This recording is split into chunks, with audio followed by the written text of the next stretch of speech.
번째 시간입니다. 오늘 7번째 시간인데요. 저희들이 이제 지난주까지 해서 요한복음 2부에 해당하는 그리스도의 사랑 가운데 첫 번째 부분이죠. 17장까지 그리스도의 고별 설교와 기도, 그 마지막 만찬의 자리에 있었던 예수님의 고별 설교와 예수님의 기도하심에 대한 것들을 저희가 살펴보았고요. 오늘은 18장부터 그리스도의 순환과 부활에서부터 시작해서 21장까지 마지막 주님께서 제자들을 회복시키시고 예수님께서 마지막 그 승천 전까지의 이야기가 나오는 21장 마지막까지를 저희들이 좀 함께 나눠보려고 합니다. 네, 오늘 18장부터 시작입니다. 그리스도의 순환입니다. 들어가서 보면은요, 크게 네 부분으로 나눠져서 예수님의 순환 이야기가 18장 1절에서 19장 16절까지 있고요. 예수님께서 죽으시는 십자가의 죽으심이 19장 17절에서 37절까지입니다. 그리고 이제 장사 지낸 아리마대 요셉의 무덤에 장사 지내는 것이 19장 38절에서 42절까지, 그리고 이제 20장에 예수님의 부활에 대한 기사가 기록이 되어져 있습니다. 그러니까 18장에서부터 시작을 해서 18장은 재판, 19장은 죽으심과 장사 지냄, 20장은 부활, 이렇게 진행이 된다라고 생각하시면 되겠죠.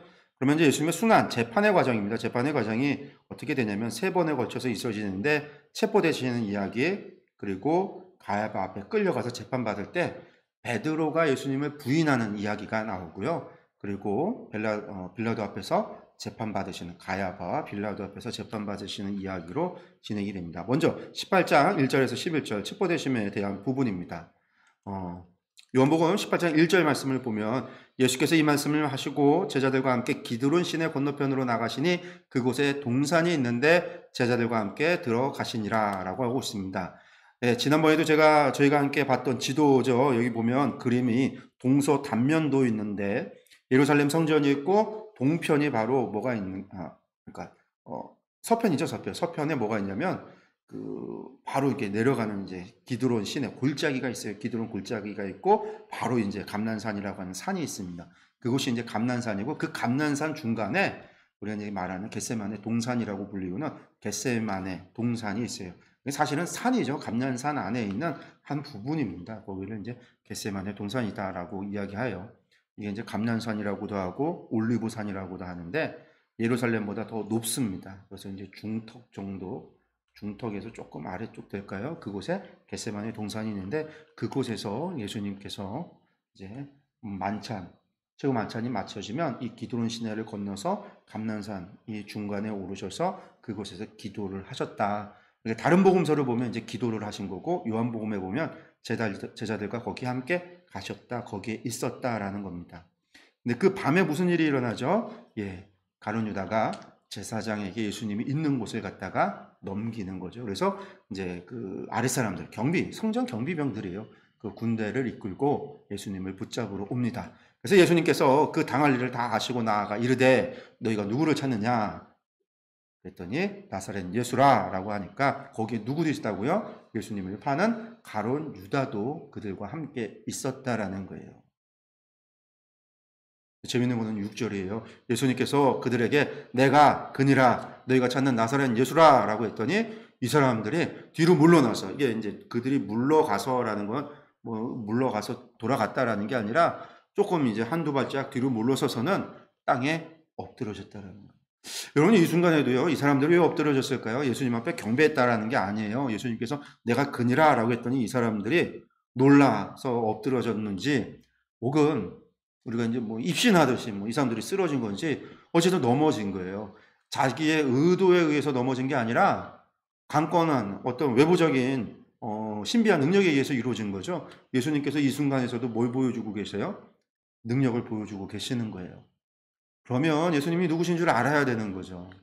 그런데 이들은 뭐예요?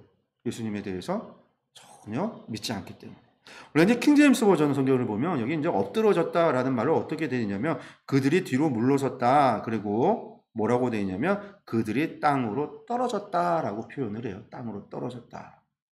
그러니까 이제 자기 의도와 상관없이 쓰러진 거예요. 쓰러진 거. 예수님께서 나서서 이야기하니까 중국식 무협지에 나오는 이야기, 드라마에 나오는 것처럼 하면 이렇게 예수님께서 나다 했더니 막 예수님 앞에서 바람이 확 나가서 이제 사람들이 막 쓰러지듯이, 그건 이제 뭐 중국 무협지에나 나오는 이야기 같은데 지금 그런 일이 벌어진 거예요. 예수님께서 보여준 거죠. 다른 복음서 보면 어떤 이야기가 나와요? 베드로가 나가서 제사장의 종의 귀를 칼로 다 잘라버려요. 그때 예수님께서 그 귀를 다시 도로 붙여주는 그런 이적도 펼쳐요. 그러면 이적이 일어났다, 그런 표적이 났다라고 한다면 그런 능력이 어디서 왔는가? 예수님께서 하나님의 아들 되시고 하나님께로부터 그 능력이 왔음을 알고 깨닫고 그들이 예수님을 섬겨야 되는 것이 마땅한데, 그들은 이 순간에도 자신들이 경험하면서도 예수님을 알지 못하고 있다라고 하는 것이 이 순간에 나오는 이야기. 그러니까 이 사람들은 예수님 믿지 않으려고 작정하고 안 믿으니까 그 모든 것을 무엇으로 여기는 거죠? 귀신의 역사 정도로 여기게 되는 거죠. 그러고 나서 이제 예수님께서 하시는 말씀이에요. 예수님께서 지금 누구랑 같이 있어요? 제자들과 함께 있잖아요. 그러니까 니들은 나만 데려가고 이 사람들은 나를 찾거든 나만 데려가고 이 사람들은 가는 것을 용납해라. 풀어줘라. 그래서 이 사람들이 예수님만 데려갑니다.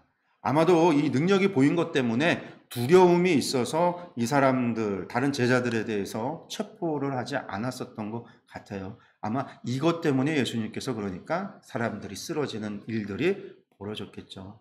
그리고 이것은 9절에 왜 이렇게 하셨는가? 아버지께서 내게 주신 자 중에 하나도 잃지 아니하였사옵나이다 하신 이 말씀을 응하게 하려 함이라는 거예요. 그러니까 예수님의 행동에는요, 항상 이유가 있어요. 그리고 그 이유의 가장 첫 번째는요, 하나님의 영광을 위한 것이고 하나님이 말씀하신 것을 이루기 위함이다라는 거죠. 이것을 위해서 이 제자들이 이제 돌려보내고 제자들은 풀어주고 예수님만 체포가 되십니다. 그리고 이제 18장 12절에서 27절 이제 가야바 앞으로 붙잡혀서 예수님께서 끌려가세요. 가야바의 집에 가는데 이때 베드로가 뒤를 몰래 따라갑니다.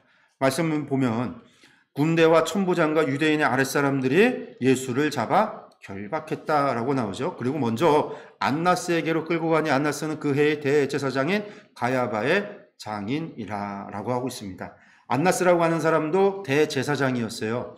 대제사장이 헤롯 대왕 이후로 헤롯 대왕 때 이제 돈을 받고 1년씩 임명직으로 바뀌었다라고 말씀을 드렸죠. 그래서 대제사장이 되고 싶은 사람들이 많은 돈을 헤롯에게 갖다 바쳐서 대제사장직을 이제 받게 되는 거예요. 이제 헤롯이 임명을 하게 되니까.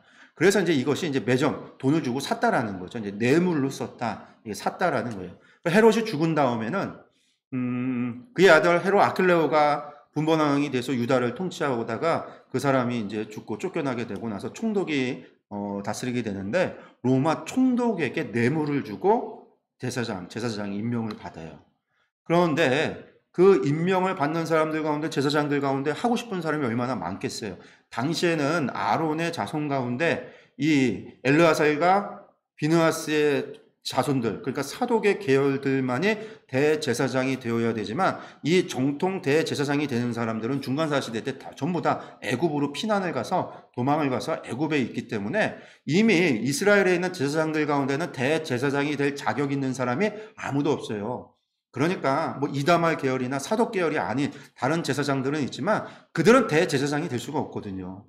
근데 그들이 전부 다 똑같으니까 서로 누가 돈을 많이 써서 뇌물을 많이 바치느냐, 결국은 돈을 많이 주고 그 대제사장직을 사는 사람이 제사장이 되는데 그 경쟁이 많았다라는 거죠. 그 경쟁들 가운데 누가 1등을 하게 되냐면 한마디로 안나스라고 하는 사람이 그 경쟁에서 승리하게 돼요.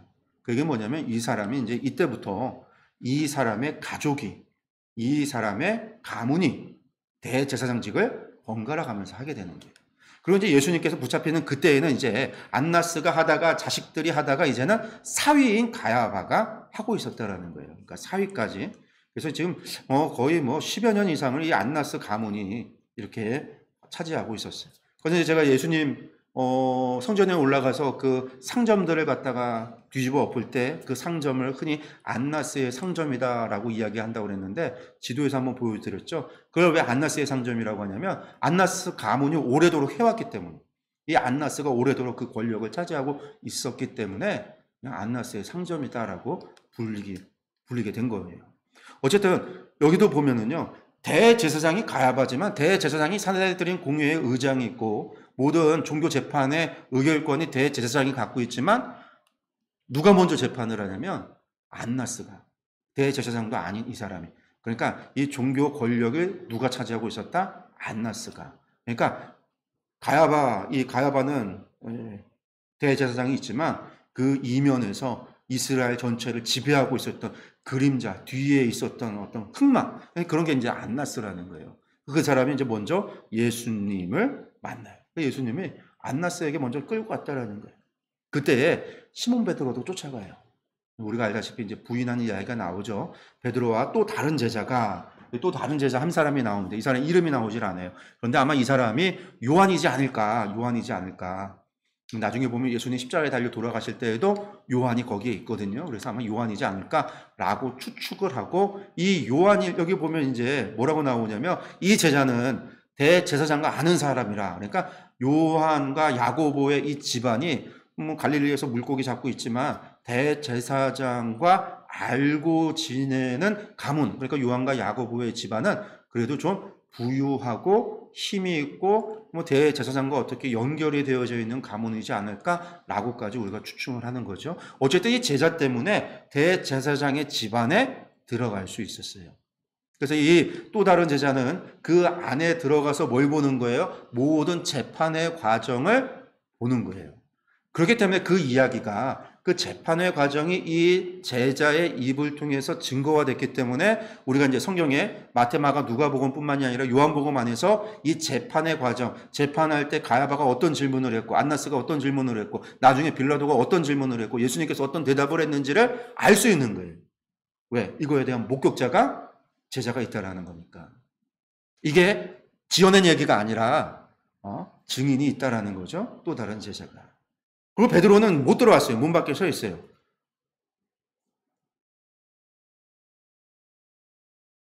근데 이제 이 제자가 베드로도 데리고 들어가는 거죠. 그러니까 이 여인에게, 종에게 얘기해서, 문 지키는 여자에게 말해서 베드로도 데리고 들어갔다. 그러니까 이 사람 때문에 베드로도 들어갔어요. 근데 그 집안이 우리가 생각하는 이런 집이 아니죠. 이스라엘 집은 들어가면 담으로 이렇게 막혀져 있고 마당이 있고 2층 집이 이렇게 있어요. 그 요 앞에가 불을 피우고 사람들이 거기 있었는데 베드로는 아마 여기 있었던 것 같고 바로 2층 홀에서, 1층이 주거 공간이 아니에요. 2층이 주거 공간이고 2층 홀에서 재판이 이루어지는 것을 베드로가 1층에서 마당에서 불을 쬐면서 2층의 홀에서 예수님께서 재판을 받는 것을 지켜보고 있었던 거죠. 이때 이제 우리가 잘 알다시피 이제 3번의 부인하게 되어지는 일들이 벌어집니다. 잠깐 지도를 보면요, 감난산에서 첩보가 돼요. 예루살렘 동편에 있는 거죠. 예루살렘 동편에 있다가, 동편에 이곳에 있다가 붙잡혀서 이렇게 가면 가야바의 집은요, 남쪽 끝에, 동쪽 끝에 있어요. 감난산이 지금 이제 동서남북이 얘가 지금 지도가 지금 반대로 되어져 있어요. 예루살렘에서 서쪽에 감난산이 있고요. 이쪽이 흰놈의 골짜기가 북쪽에 있고, 그리고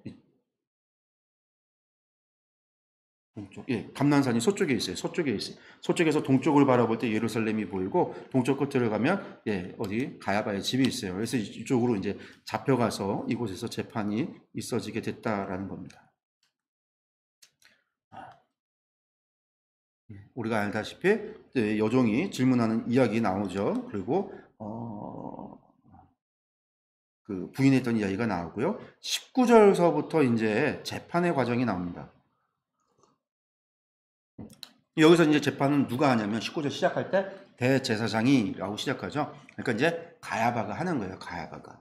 안나스가 먼저 신문을 했고 그 다음에 가야바에게 보내요. 그러면서 뭐라고 얘기하냐면 예수에게 그의 제자들이, 대제사장이 예수에게 그의 제자들과 그의 교훈에 대해서 물으니 예수님께서 이야기했던 것들을 가져다가 꼬치꼬치 묻기 시작을 한 거죠. 근데 20절에 예수님 뭐라고 말씀하시냐면 내가 숨어서 이야기한 적 없고 전부 다 드러내놓고 세상에 말했다.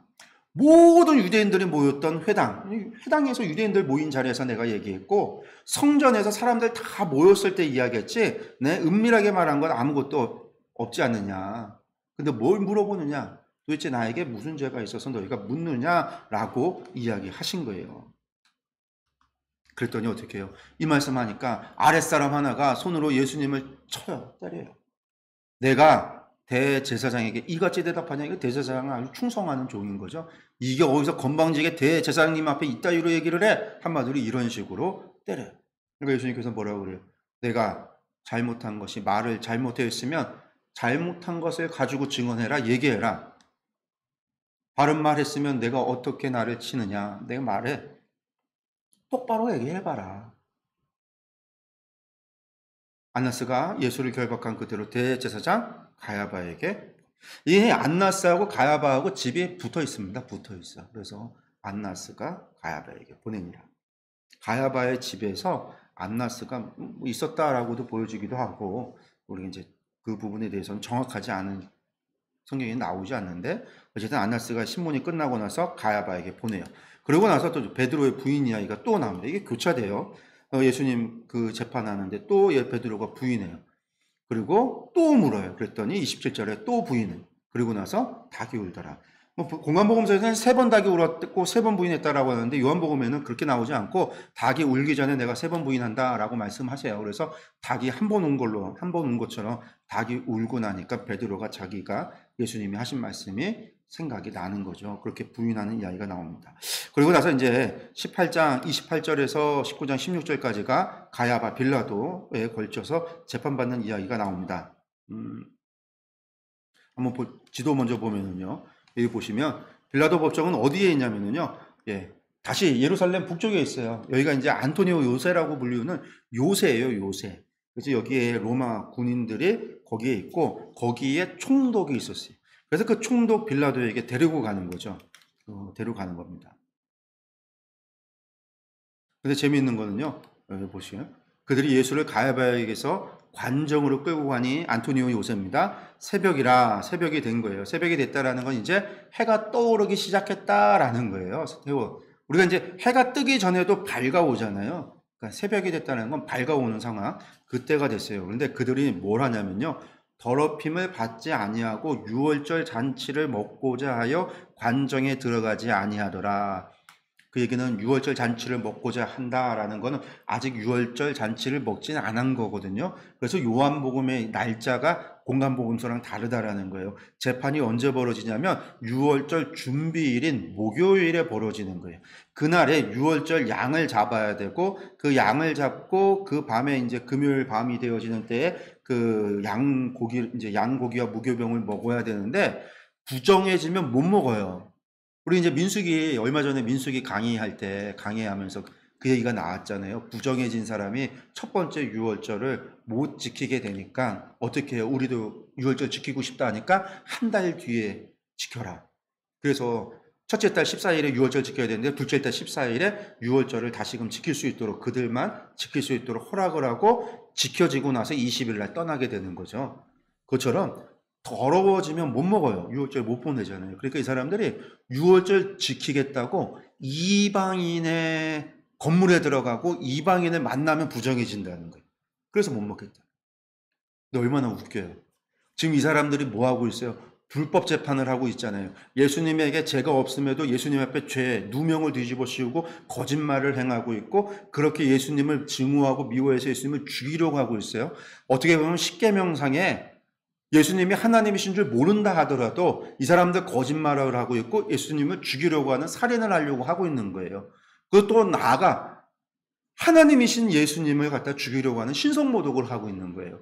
지금 이 사람들 그런 짓거리를 하고 있으면서 유월절 음식 먹는데 이방인들 만나면 못 먹으니까 부정해지니까 우리 안 들어가겠다라는 거예요. 얼마나 웃겨요. 거짓말 하고 있으면서, 죽이려고 하고 있으면서, 율법을 어기고 스스로 죄를 범하고 있으면서도 유월절 음식은 먹겠다라는 거죠. 또 제사장들은 그날 밤에 그날 유월절 양들을 잡고 해야 되거든요. 자기들이 부정해주면 못하니까 백성들이 가지고 오는 것들 잡아줘야 돼요. 잡아주고 자기의 몫을 챙겨야 돼요. 그날이 전부 다 자기 몫을 챙기는 날들이에요. 그거 못 하잖아요. 지금 그거 하겠다고 살인도 하고 거짓말도 해가면서 신성 모독도 스스로도 그렇게 하면서 악을 행하면서 음식 먹겠다고 이러는 거예요. 그리고 음식 먹는 거는 사실 양을 잡으면서 자기 몫을 자기 주머니 채우는 일이 얼마나 모순된 거예요. 불법 종교, 불법 재판에 불법적인 행위를 하면서 이 사람들이 얼마나 부정했는지, 악했는지를 보여주는 이야기인 거죠. 그러니까 이 사람들이 안 들어가요. 안 들어가니까 어떻게 해요? 관정에서 빌라도가 나와요. 빌라도가 나가서 그들에게 말합니다. 너희가 무슨 일로 이 사람 자비로 고발하느냐, 데리고 왔느냐. 그러니까 이 사람들이 이야기합니다. 이 사람이 행악자가 아니었더라면 우리가 당신에게 넘기지 아니하였겠나이다. 행악자입니다. 이 사람이 이러는 거예요. 행악자. 근데 여기 이제 카콘이라고 되어 있는 헬라어가 행악자라고 되어져 있는데요. 이게 번역을 행악자라고 되어져 있는데, 이게 카콘, 이게 카코스라고 하는 말이 나쁜, 악한, 유해한, 흉악한, 위험한 이런 뜻이에요. 그러니까 위험한 사람입니다. 흉악한 사람입니다. 라는 뜻이에요. 뭐에 위험하고 뭐에 흉악하죠? 이스라엘 사람, 이 제사장과 이 사람들이 예수님을 종교 사범으로 죽이려고 하는 게 아니라 자신들의 손에 피를 묻혀서 자신들이 책임을 지려고 하지 않고 로마의 총독에게 넘겨서 로마의 뭘로 만들려고요? 정치 사범으로 만들어서 로마에 의해서 죽여야, 예수님이 죽어야 자신들이 백성들의 미움을 받지 않고 종교 통치를 하는 데 있어서 이득이 되니까 자신들의 손에 피를 미치지 않기 위해서 총독에게 넘기려고 하는 이야기예요. 그래서 나오는 이야기가 행악자라는 이야기가 흉악하고 위험한 자, 그러니까 불순분자, 지금 로마 제국의 위험한 사람입니다. 그런 의미가 있는 거예요. 그렇게 데리고 왔어요. 빌라도가 이야기합니다. 근데 빌라도도요, 알고 있어요.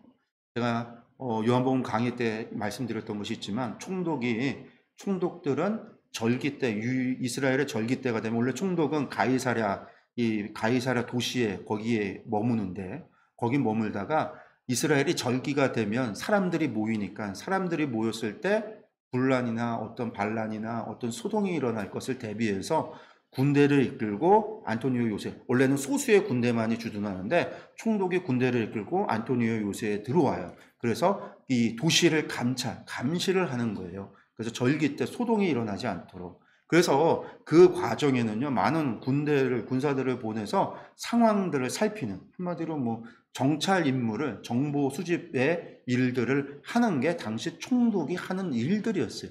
그러니 당시 예수님이 이스라엘 어디 가나 예수님의 일은 이슈였거든요. 왜? 수많은 사람들이 따라다녔잖아요. 수천 명이 따라다녔잖아요. 우리 오병이어의 기적이 뭐예요? 5천 명, 남자만 5천 명이에요. 남자가 5천 명, 군대에 나갈 만한 개수된 사람들이 5천 명이라는 이야기예요.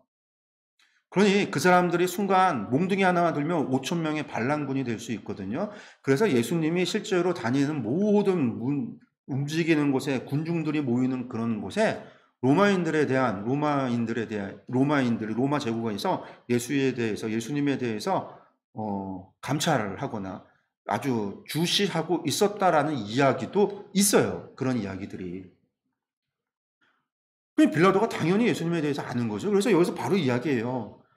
그를 데려가라. 너희 법대로 재판하라. 이거는 종교 문제지.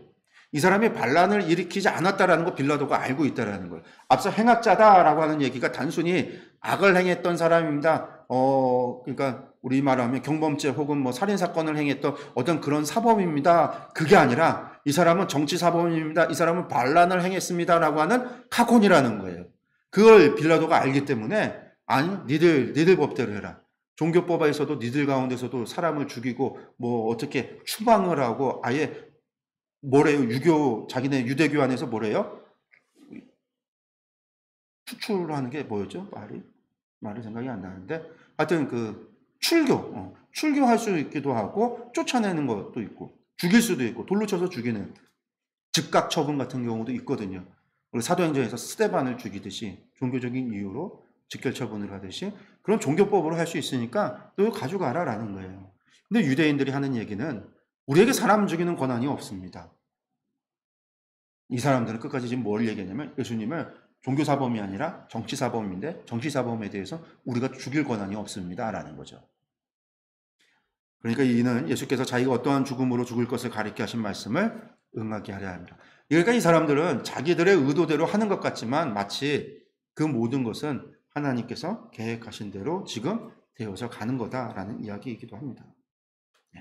그 다음에 빌라도가 예수님께 대한 1차 신문이 있어집니다.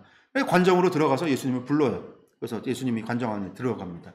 유대인들은 안 들어가요. 못 들어가는 거죠. 이방인의 땅이고 이방인의 건물이니까.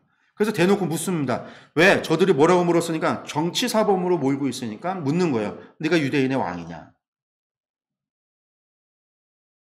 예수님이 말씀은 네가 하는 얘기냐? 네가 스스로 생각해서 하는 얘기냐? 스스로의 판단으로 하는 얘기냐? 다른 사람들이 저 사람들이 하는 얘기냐? 누구의 말이냐라는 거예요. 그러니까 빌라도는 내가 유대인이냐? 내 나라 사람과 대제사장들이 너를 내게 넘겨줬는데 도대체 네가 뭘 했느냐? 질문을 바꿨어요. 자기 스스로 유대인의 왕이라 말하고 싶지 않은 거죠. 난 유대인도 아니고 난 아니다. 내 나라 사람 유대인들과 대제사장들이 너를 넘겨줬는데 이유가 있을 것이 아니냐. 그 이유를 말해봐라 라는 거예요. 예수님이 하시는 말씀이 내 나라는 이 세상에 속하지 않았다. 그러니까 유다의 왕은 아니라는 거예요. 유다의 왕은 아니다. 내 나라는 이 세상에 속한 것이 아니다. 내 나라가 이 세상에 속한 것이었더라면 내 종들이 싸워서 나로 유대인들의 손에 넘겨지지 않도록 했을 거다. 내 나라는 여기에 속한 것이 아니다. 라는 거죠.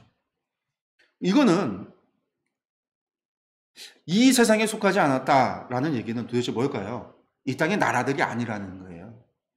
그 이런 말들을 사용하는 것은 어디에 사용하는 말일까요? 빌라도가 3자의 입장에서 바라볼 때 그건 종교적인 언어예요. 종교적인 언어. 종교인들이 당시 시대에도 종교가 있었잖아요. 애굽의 종교도 있고 그리스 로마 종교가 있잖아요. 그들의 나라는 어디에 속했어요? 제우스의 나라는 어디에 속했어요? 올림푸스 저 하늘에 속했어요. 그들의 나라. 종교적인 거예요. 종교적인. 이 땅의 문제가 아니라 정치사범의 문제가 아니라는 거죠. 내가 이 땅에 속한 것도 아니고 유대의 왕도 아니고 나는 로마의 반역자도 아니고 이 말 속에는 그런 것들이 다 포함된 거예요. 이 세상에 속하지 않았다. 그래서 베를라도가 그러면 내가 왕이냐? 네 나라가 있으면 이 땅에 속하지 않았으면 네 나라가 내가 왕이냐? 라는 거죠. 그러니까 예수님께서 내 말과 같다. 내가 왕이다. 분명하게 말씀하세요. 내가 이를 위해 태어났고 이를 위해서 세상에 왔다.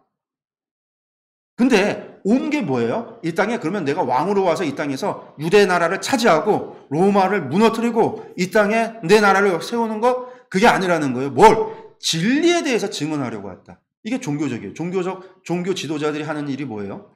진리를 대언하고 진리를 가르치고 제자들을 세우는. 이게 그리스 로마 종교에서도 신전의 제사장들이 하는 일들이에요. 지식인이라고 하는 철학자들이 하는 일들이에요. 진리를 전하는 거. 이 세상에. 그래서 그리스 로마 철학에 우리가 이제 플라톤의 이데아라는 얘기를 하는데 제가 이제 세계관 얘기할 때 동굴의 비유 얘기를 하잖아요. 동굴 밖에 세상이 있는데 동굴 안에 있는 사람들은 그 불빛에 비춰진 그림자를 보고 그것이 세상인 줄 알고 살아간다. 근데 동굴 밖의 세상을 알게 된 사람, 철인인 거죠. 철학자들. 그들이 그것을 실제를 알게 되면 동굴 안으로 와서 이들에게 세상의 실제를 전달하고 알려주고 그들을 이끌어 나가는 역할을 하는 진리를 전파하고 이 사람들의 세상에 진리를 전하는 사람. 여러분 이게 철인이에요. 그게 그리스 로마 시대, 예수님 당시 시대에 살던 랍비, 선생이 하는 일이요, 철학자들이 하는 일이요, 종교 지도자들이 하는 일. 지금 여기 나오는 예수님의 말씀에는 나는 이 땅의 왕으로 온 게 아니라 나는 이 세상의 왕이 아니라 나는 왕인데 이 세상에 속하지 않아. 종교적인 말, 종교적인 언어. 빌라도에게는 이 문제를 예수님에게 정치사범으로 로마의 반란으로 덮어씌워서 예수님을 심판할 수 있는 근거가 되지 못하는 거예요. 빌라도가 이걸 알아요. 그러니까 빌라도가 나가요. 진리가 무엇이냐? 예수님께 묻고서는요. 예수님이 말씀을 안 하셨나? 그럼 빌라도가 나가서 유대인에게 말하는 거죠. 나 그에게서 아무 죄도 찾지 못했다. 왜냐하면 이런 이야기들은요. 당시 흔한 이야기일 수 있어요. 종교 지도자들이 종교 제사장들이 하는 이야기들, 당시에도 얼마나 많은 애굽의 종교가 있었어요. 애굽의 종교도 있어요. 바벨론의 종교도 있어요. 당시 아랍의 종교도 있었어요. 유다 주변의 지역들의 우상 숭배하는 종교도 있어요. 그리스 로마 종교도 있어요. 거기에 얼마나 많은 흔히 신의 사자라 불리우는 선지자들, 신의 선지자들이라고 하는 우상 선지자들이 있고 제사장들이 있고 종교 지도자들이 있어요. 오늘날 우리나라 지금 기독교 안에도요, 우리 가운데서도 이단이 있듯이요, 당시에도 그런 거 안에 존재하는 이단, 스스로 신이다라고 이야기하는 것들도 많아요. 전부 다 종교적인 일들이에요. 정치사범. 빌라도는 예수님이 진리를 전한다. 진리. 당시에 그리스, 이 사람이 로마 사람이었으니까 그리스 로마식으로 얘기한다면 진리를 전하는 사람. 그렇게 보는 거예요. 예수님은 진리를 전하고. 그러니까 아무 죄를 찾지 못했다라는 이야기를 하는 거죠. 그런데 이 사람들이 그래요. 그래서 한 가지 타협을 하려고 하죠. 6월절이 되면 내가 너희에게 한 사람 놓아주는 전례가 있으니 내가 총독이 내가 너희에서 한 사람을, 범죄자 한 사람을 놓아주는 전례가 있으니 너희는 내가 유대인의 왕을 너희에게 놓아주기를 원하느냐. 유대인의 왕. 유대인의 왕이라는 얘기는 뭐예요? 빌라도가 하는 얘기예요. 유대인들도 예수님을 유대인의 자신들의 왕이라고 하지 않았고 예수님도 유대인의 왕이라고 하지 않았어요. 빌라도가 유대인의 왕이라고 하는 거죠. 그 얘기는 뭐예요? 니들이 정치사범으로 몰고 있는 예수니까 난 정치사범으로 불러줄게. 그래, 유대인의 왕 놓아주기를 원하느냐? 이렇게 질문을 한 거예요. 그랬더니 뭐라고 얘기했냐면 40절에 그들이 소리 질러서 아니라 바라바라 하는 사람을 풀어달라. 바라바는 강도였더라. 강도라고 얘기하는 이 레스테스라고 하는 말이요, 강도, 살인자, 강도라는 뜻도 있지만 레스테스에는 또 다른 의미도 있는데요. 뭐가 있냐면 영모자, 뭐 이런 의미가 담겨 있어요. 무장강도. 그래서 성경들 가운데 보면은요, NIV는 영모자라고 표현을 하고 있고 NJB 성경 같은 경우는 산적 같은 무장강도 이렇게 표현을 하는데 정치적 테러범이에요. 이 사람이 이제 열심당원이었다라고 이야기를 하는데 이 사람은 정말로 이제 반란의 주동자였던 사람이죠. 그러니까 차라리 바나바를 풀어달라라는 거예요. 우리말 성경에는 강도라고 되어 있지만 강도가 아니다, 반란자다라고 생각하시면 되겠어요. 예수님께서, 그러니까 빌라도가 그런 얘기를 들으니까 19장에 돌아갑니다. 예수님을 데려다가 채찍질을 해요. 채찍질을 하고 군인들한테 내어줍니다. 예수를 데려다가 채찍질하고는 군인들이 그 머리에다가 뭘 씌워요? 가시로 만든 관을 씌우고, 이 가시 나무가 우리 같은 가시, 뭐죠? 뭐 장미에 있는 가시나 혹은 아카시아 나무 가시, 그런 가시가 아니에요. 이게 저희 손가락 마디만한 이렇게 삐죽한 이런 게 가시로 나와 있는 나무가 있어요. 이스라엘 가면 광야에 그걸로 이제 관을 엮어서 머리에 씌웠다라는 거예요. 거기 자색 옷을 입히고, 이 자색 옷은 로마 황제가 입는 옷이에요. 위에 두루마리. 이 자색을 만드는데 엄청나게 비싸거든요. 이 염색을 하는데. 그래갖고 이제 자색 옷을 황제인 것처럼 옷을 이제 걸치고, 그리고서는 앞에 가서 이르되 뭐라고 조롱을 해요? 유대인의 왕이여 평안할지어다 라고 하면서 손으로 때리고 예수님을 희롱한 거예요. 그런데 빌라도가 다시 한번 나갑니다. 사람들한테 내려가서 야, 내가 이 사람을 충분히 때렸으니까, 한마디로 그거예요. 때렸으니까 내가 그에게 아무 죄도 찾지 못한다. 내가 너희로 이것을 알게 하려 합니다. 나 죄를 찾지 못했다. 그러면 죄를 찾지 못했는데 예수님을 희롱하고 때리고 가시면류관 씌우고 막 이런 것은 정당하냐? 이거 정당하지 않은 거죠. 이건 불법이에요. 불법이에요. 빌라도의 재판도 지금 불법이에요. 죄가 없으면 풀어줘야 되는데 죄가 없다고 이야기하면서 예수님을 때리고 핍박을 했어요. 그러니까 이것은 불법적으로 행한 거죠. 이거 왜 했겠어요? 유대인들 이게 지금 정치사범으로 죽이면 이 예수를 따르는 수많은 사람들이 있는데 그 사람들이 로마를 향해서, 자신을 향해서 미워하고 모든 원망과 그 분노가 자기에게로 돌릴 것을 알기 때문에 자기도 여기에 지금 이 종교 지도자들, 유대인 종교 지도자들과 예수님의 갈등, 이 문제에 자기가 끼어들기 싫다라는 거예요. 그래서 지금 이거 나는 끼어들기 싫으니까 나는 풀어주겠다, 죄 발견 못하겠다라고 이야기를 하는 거고, 뭐 예수님을 풀어주고자 하는 그런 정의감이 있어서가 아니라, 그러니까 지금 또 때리는 거예요. 왜? 한마디로 나 풀어줄, 니들이 원하는 게 그러잖아. 충분히 때리고 했으니까 이제 여기에 나하고 섞이지 않도록, 이 문제가 나하고 더 이상 참여되지 않도록 데려가라. 근데 그런 의미예요.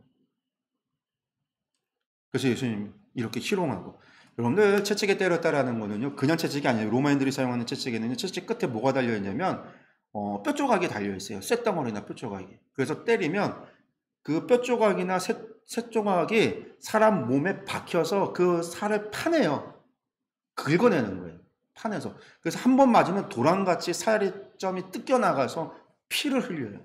머리에는요, 가시관을 쪘으니까 피가 찔려서 머리로부터 피가 흘러내리고요. 몸은 옷을 벗겨서 때렸으니까 온몸에 피투성이가 돼서 피가 흐르고요. 거기에다 벌건 것을 갖다 씌운. 그리고 사람들한테 조롱하게 세우는 거죠. 너희 왕이다. 유대인의 왕. 사실은 빌라도는요, 얘들아 이 정도 했으니까 니들 분노 충분하지, 데려가라, 그런 거예요. 나 여기서 손 떼련다, 한마디 이런 거예요. 당연히 빌라도가 나쁜 놈이에요. 빌라도도 나쁜 놈인 거죠. 결코 정의로운 재판관이 아닙니다. 그런데 6절에 만족을 안 해요. 대제사장들과 아랫사람. 그러니까 여기 지금 새벽녘이잖아요. 남들 다 자고 있을 시간이에요. 제사장과 아랫사람들. 왜? 예수님에 대해서 좋은 감정을 가지고 있고 예수님을 따르는 수많은 수천 명의 사람들이 예루살렘에 있었는데, 그 사람들 앞에서는 예수님을 죽일 수 없었기 때문에 밤에 몰래 이 일을 모두 꾸몄거든요. 예수님을 죽이려고 하는 이 재판의 자리에도 이 사람들이 다 있는 거예요. 그러니까 이 사람들이 소리 질러서 예수님을 뭐 하라고요? 십자가에 못 박아서. 십자가는 로마의 최고형, 사람을 죽이는 사형제도의 최고 형태입니다. 가장 인간이 당할 수 있는 가장 큰 고통을 느껴서 사람을 죽이는데, 대부분 누구를 죽일 때 쓰냐면요, 반역자들을 죽일 때, 반란자들을 죽일 때, 도망간 종들을 죽일 때, 뭐 그런 사람들 죽일 때 쓰는 거예요. 십자가에 못 박아. 그러니까 빌라도가 뭐라고 얘기했냐면, 너희가 친히 데려가서 죽여라. 십자가에 못 박아라. 나는 죄를 찾을 수 없다. 끝까지 발뺌하는 거죠. 나하고 상관없는 일로. 예수님의 죽음에 결코 자기는 섞이지 않겠다, 거기에 연관되지 않겠다라는 의지를 가지고 있는데 안 돼요. 유대인들이 끝까지. 우리에게 법이 있으니 그 법대로 하면 그 사람 당연히 죽습니다. 왜? 그가 자기를 하나님의 아들이라 합니다. 그럼 데려다 죽이면 되잖아요. 법이 있으니까 자기들 마음대로면 돌로 쳐서 죽이면 되잖아요. 근데 대제사장들은요, 죽이질 않는다는 거죠. 자신의 손에 피를 묻히지 않겠다라는 거죠. 이유가 뭐예요? 백성들의 원망이 자신에게 오는 것을 원치 않기 때문에. 죄값을, 피값을 자신에게 돌리기를 원치 않기 때문에 빌라도에게, 로마에게 정치적인 부담감을 씌우는 거죠. 빌라도가 이 말을 듣고 더욱 두려워했답니다. 왜 두려웠을까? 왜? 소동이 일어나고 반란이 일어나면, 문제가 발생하면 자기 자리가 총독도 위험하거든요. 그러니까 두려워서 다시금 두 번째 신문이 이어집니다. 다시 관장 들어가서 예수님께 말합니다. 너는 어디로부터냐? 그럼 너는 어디서부터 왔느냐? 네 나라가 있고 네가 왕이고 뭐 그러면 어디로부터냐라고 이야기를 하는 거예요. 왜? 이 로마 사람이니까요. 로마에 있는 수많은 신들이 있잖아요. 그러니까 어느 신으로부터 왔느냐? 한마디로 그 얘기예요. 마치 하늘에서부터 왔느냐, 바다에서부터 왔느냐, 아니 뭐 저기 스올 하데스에서 왔느냐, 마치 그것을 묻듯이 너 어디로부터 왔느냐라고 묻는 거죠. 베드로가, 예수님께서 말씀을 안 해요. 그러니까 빌라도가 이르되 내가 말하지 않느냐, 너를 놓아줄 권한도 나에게 있고 너를 죽일 권한도 나에게 있는데 네가 나에게 얘기를 안 하냐, 이 얘기를 하는 거예요.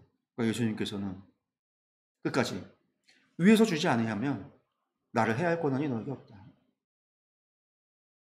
나를 내게 넘겨준 자의 죄는 더 크다. 하나님의 뜻으로 이루어집니다. 여기에도 예수님의 이야기는 이제 빌라도의 입장에서는 종교적인 이야기를 하고 있는 거예요. 빌라도가 이래서 뭐예요? 예수를 놓으려고 힘썼으나 이 유대인들이 소리 질러서 자꾸 죽여요. 그러면서 나중에 이제 뭐까지 얘기하는 거예요? 이 사람 놓으면 가이사의 충신이 아니다. 자기를 왕이라고 하는 자가, 그 사람이 왕이라고 하는 사람이 있으면 가이사를 반역, 그러니까 로마의 황제를 반역하는 거다.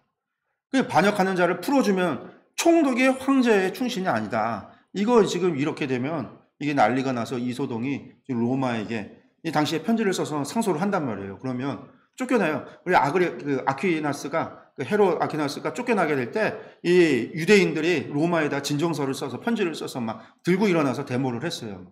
그것 때문에 헤롯 아킬라오가 쫓겨났어요. 그리고 죽었어요. 그리고 나서부터 이제 총독이 와서 다스리기 시작을 한 거예요. 그러니까 총독 목숨이 문제가 발생을 하고 막 이런 일이 벌어지면요, 로마 황제의 한순간에 날아가거든요. 그러니까 이런 일이 나니까 빌라도가 예수님을 죽이는 거예요. 그러니까 이 말을 들으니까 더 이상 안 되겠는 거예요. 그래서 예수를 끌고 와서 예수님을 갖다가 재판석에 세웁니다.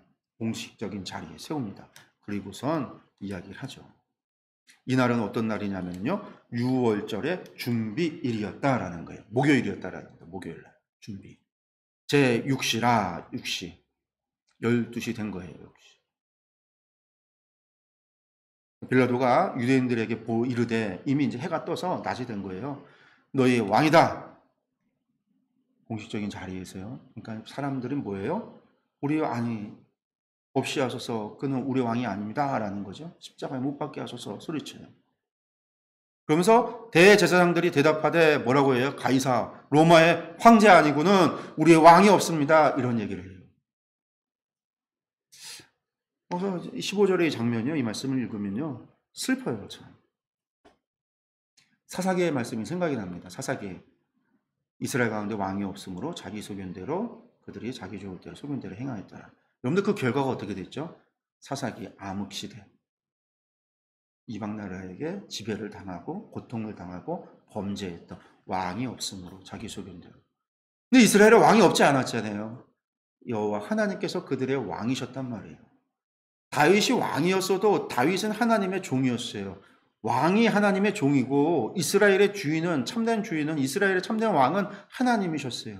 포로 후기 바벨론에서 그들이 고레스에 의해서, 조스에 의해서 이스라엘로 돌아왔을 때 그때 활동했던 선지자들이 이 하나님에 대한 고백이 어떤 고백이었냐면 전부 다 만왕의 왕, 페르시아의 왕이 아니라, 참된 왕이 아니라, 이후로 헬라가 다스리고 로마가 다스려도 그들의 왕이 참된 왕이 아니라 만왕의 왕, 왕들 가운데 진정한 왕 중의 왕, 참된 왕, 우리의 참된 주인은 누구시다? 여호와이시다. 이게 바벨론 포로 이후에 귀한 공동체를 살았던, 귀한 공동체니까 에스라부터 시작을 해요. 그리고 지금 신약까지 선지자들이 이야기했던 선지자서에 나오는 여호와는 만왕의 왕이에요. 우리의 참된 왕은 하나님이시다라는 거예요. 그런데 이 사람들 뭐라고 해요? 우리에게 왕이 없다. 로마의 황제 외에는, 로마의 왕 외에는 우리에게는 왕이 없다라는 거예요. 누구 앞에서요? 진정한 왕이신 예수님 앞에서.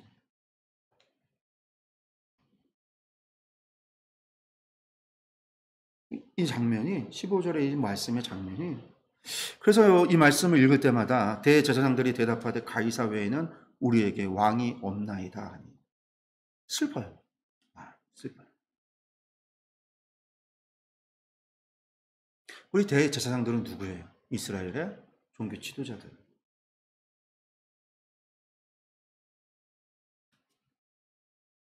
이들에게는 여호와 하나님께서 이미 왕이 아니었다라는 거죠. 주인이 아니었다라는 거예요. 그러니까 이에 예수를 십자가에 못 박도록 그들에게 넘겨주었다라는 거예요.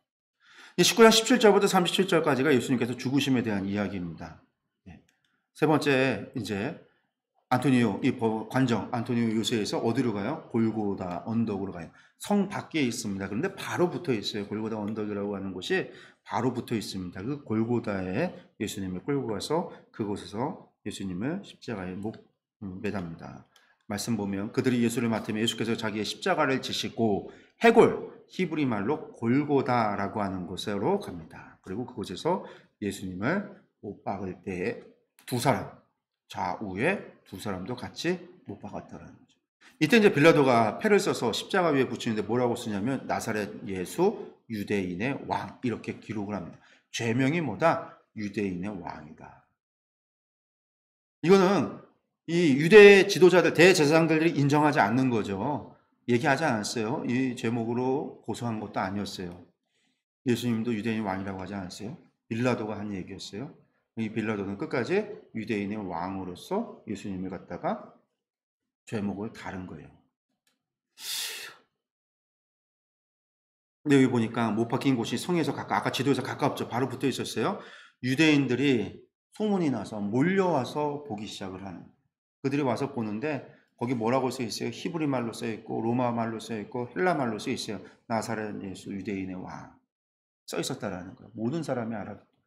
그러니까 대제사장들이 빌라도에게 또 뭐라고 얘기하냐면 유대인의 왕이라고 쓰지 말고 그 앞에다가 자칭 유대인의 왕이다 이렇게 써라. 유대인의 왕이면 진짜 유대인의 왕이기 때문에 죽었다라면 예수님을 유대인의 왕으로 인정한다라는 얘기예요. 그러니까 인정한다라는 거 우리 못한다라는 거예요. 그러니까 자칭이라고 쓰라는 거예요. 근데 빌라도는요 안 써요. 나 쓸 거 다 썼다. 유대인의 왕이다 라는 거예요. 유대인의 왕. 그럼 이렇게 되면 뭐가 되냐면 유대인의 왕을 죽이라고 내어준 건 누구죠? 대제사장들이잖아요.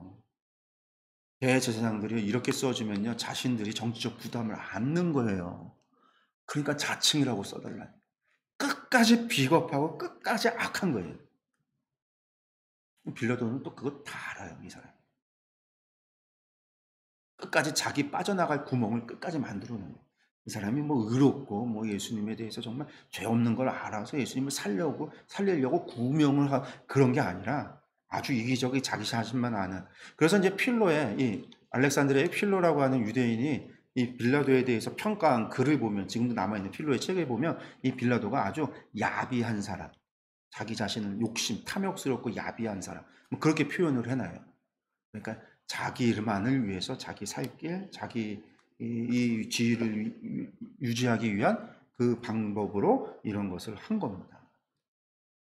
그리고 이제 그때 소문을 듣고 혹은 이제 감난산에서부터 왔는지 함께 있었는지는 모르지만 예수의 십자가 곁에 누가 있었냐면 그 어머니 마리아 어머니와 이모와 글로바의 아내 마리아와 막달라 마리아가 있었어요.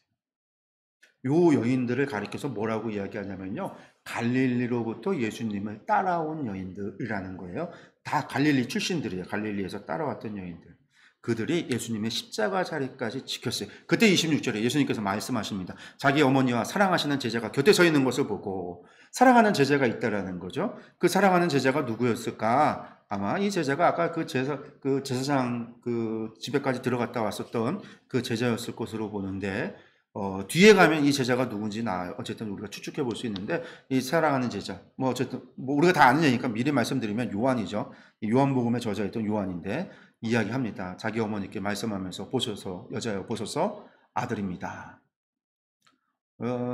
지난번에 한번 이야기했습니다. 가나안 혼인잔치에서 이스라엘에서 여자여라고 하는 말은 아니 자식이 아들이 어머니 보고선 여자여 하면 이 무슨 쌍놈이냐 얘도 없냐 이렇게 우리가 오해할 수 있는데 그런 의미가 아니라 이 마담 영어로는 마담 이게 이제 존칭어잖아요. 여자여라는 게 히브리어로 부를 때는요 나이 많은 어머니를 포함해서 존칭어로 부를 때 사용하는 거예요. 그걸 갖다가 그냥 직역해서 영어로 우리가 말로 쓰니까 여자여 이렇게 좀 뭐 반말로 하는 것 같은 의미가 됐는데 그런 의미 아닙니다. 그러면서 이 사랑하는 제자에게 어머니 마리아를 부탁을 해요. 또 그 제자에게 이르되 내 어머니라라고 하니까 그때부터 그 제자가 자기 집에서 모셨다. 그래서 이제 요한이 마리아를 모셨어요. 모시다가 이스라엘 예루살렘에서 있다가 나중에 갈릴리 자기 집이라고 하니까 갈릴리 가버나움이 집이 있으니까 거기서 모셨었는지 또 그러다가 나중에 어디까지로 가냐면 저기 시리아 안디옥 그쪽으로도 옮겨가요. 그쪽에도 있다가 마리아가 이제 죽고 나서 그 죽기 전까지는 요한이 활동을 안 하고 사도행전에 보면 베드로하고 같이 사마리아 지역에 갔다 온 것만 나와 있고 그들은 활동을 안 해요. 활동을 안 하고 마리아가 죽고 나서야 요한이 활동을 합니다. 그게 이제 나중에 아주 나중이에요. 몇십 년 뒤에 그 사도들이 전부 다 순교당한 이후에. 그래서 이제 요한의 전승에 의하면 요한이 나는 사도도 아닌가 보다. 모든 형제들이 다 나가서 주의 복음 전하다가 순교를 당하는데 나는 집에서 어머니 마리아만 모시고 있어서 복음 전하러 가지도 못하고 사역을 못하니 나는 사도도 아닌가 보다. 그렇게 자기 자신에 대해서 한탄을 했다라는 이야기가 있어요. 그리고 이제 마리아가 죽고 나서는 에베소 교회 장로로서 사도 요한이 활동하죠. 그게 이제 80년, 90년에 가면 요한복음, 요한 1서, 2서, 3서, 요한계시록을 쓰게 되고 나중에 천수를 다해서 거의 뭐 100세, 그러니까 100년이 넘게까지 요한이 이렇게 살다가 순교당하지 않고 죽어요, 요한. 어쨌든 그때 이제 마리아를 맡겼기 때문에 그렇게 됐다라고 이야기들을 합니다. 그리고 나서 이제 그 후에 이제 다 맡기고 다 한 거죠. 일을 다 그리고 나서 예수님께서 모든 일이 이미 이루어진 줄 아시고 성경을 응하게 하려 하사 이르되 내가 목마르다라고 하니까 어떻게 해요? 우슬초에 매어서 한마디로 말하면 솜 같은 거에 포도주 찍어갖고 입에 이렇게 찍어주는 거예요. 나무 짝대기로 이렇게 찍어준 거예요. 그리고 나서 다 이루었다라고 말씀하시고 영원히 떠나가시고 죽으셨다라는 거예요. 그런데 십자가 사상에서 이제 뭐 7원이라고 해서 7마디 말이 있다라고 우리가 이야기해요. 예수님을 십자가에 매단 사람들을 위해서 저들의 죄를 사하여 주옵소서. 뭐 자신들이 하는 일이 뭔지 모릅니다. 알지 못합니다. 누가복음에 나오는 이야기. 그리고 이 우편에 있었던 도둑에게 내가 오늘 나와 함께 낙원에 있을 거다라는 말 두 번째. 또 세 번째 아까 요한복음에서 여자여 아들입니다라는 말. 그리고 이제 마가복음에 보면 우리가 엘리엘이 라마 사박다니라는 말이죠. 하나님 나의 하나님 나의 하나님 어찌하여 나를 버리셨습니까라고 하는 말씀. 이게 이제 네 번째. 그리고 이제 요한에 나오는 목마르다라고 하시는 말씀. 그리고 다 이루었다 하시는 말씀. 그리고 이제 누가복음 보면 어떤 말, 돌아가시기 전에 내 영혼을 아버지 손에 부탁합니다라는 말. 아마 뭐 이렇게 해서 이제 7마디 7원이라고 이야기하는데 여기 보시면 요한복음에 좀 많이 있는 거죠. 뭐 여자여 보소서 내가 목마르다 다 이루었다. 한 세 가지가 요한복음에 나오는 이야기들입니다. 이렇게 해서 이제 예수님께서 십자가에 달려 돌아가십니다. 예. 근데 이 다음에 무슨 일이 있어지냐면요. 31절 보니까 이날은 뭐라고요? 준비일이라. 6월절 준비일 목요일입니다. 근데 유대인은 그 안식일이 큰 날이므로 라고 이야기하고 있어요. 이 큰 날이 뭐냐? 이스라엘 사람들이 음력을 사용하는데 원래 6월절이 금요일이거든요. 목요일날 안식 준비일, 그러니까 목요일이 준비일이고 금요일이 6월절이에요. 토요일이 안식일이잖아요.